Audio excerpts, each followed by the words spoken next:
The Department of Public Safety says that there is an internal investigation going on. Today I spoke with a lieutenant down in Eagle Pass. He says that DPS never gave any orders to refuse aid or to physically push migrants back into the river.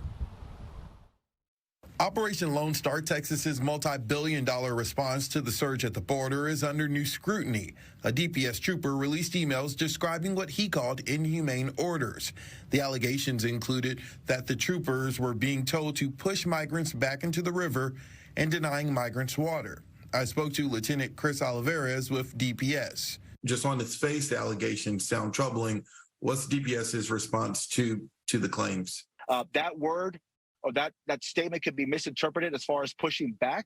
What we mean by that is, and what most of our personnel understand that are deployed at the border, is when you say push back, we mean to redirect, either by messaging, by voice, or by having a show of force by standing at the river behind concertina wire, telling the migrants not to cross here, you can't cross here, go to a port of entry where it's much safer. The president of Mexico told reporters he found it difficult to believe troopers would push migrants into the river, calling it barbaric. He did believe law enforcement was told to deny giving migrants water.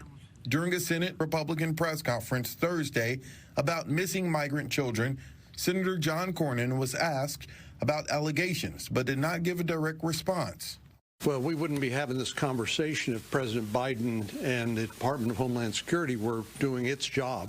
So some of the tactics that are being used at the border are desperation tactics because, frankly, the Biden administration is not doing its job. The U.S. Department of Justice told us in a statement, quote, "The department is aware of the troubling reports, and we are working with the Department of Homeland Security and other relevant agencies to assess the situation."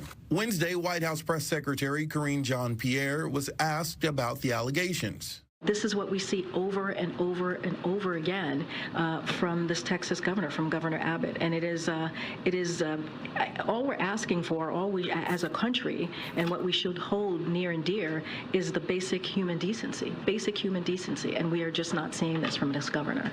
As for the razor wire being used on the border, the state plans to add more.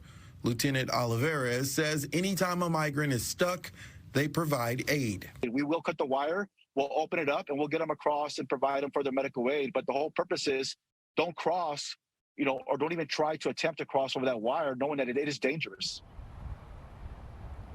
In that press conference with reporters, the Mexican president also said Governor Abbott implementing a floating border barrier and the razor wire is what he called propaganda for photos. The Mexican president also said he will not meet with Governor Abbott, even if Abbott asks for a sit-down.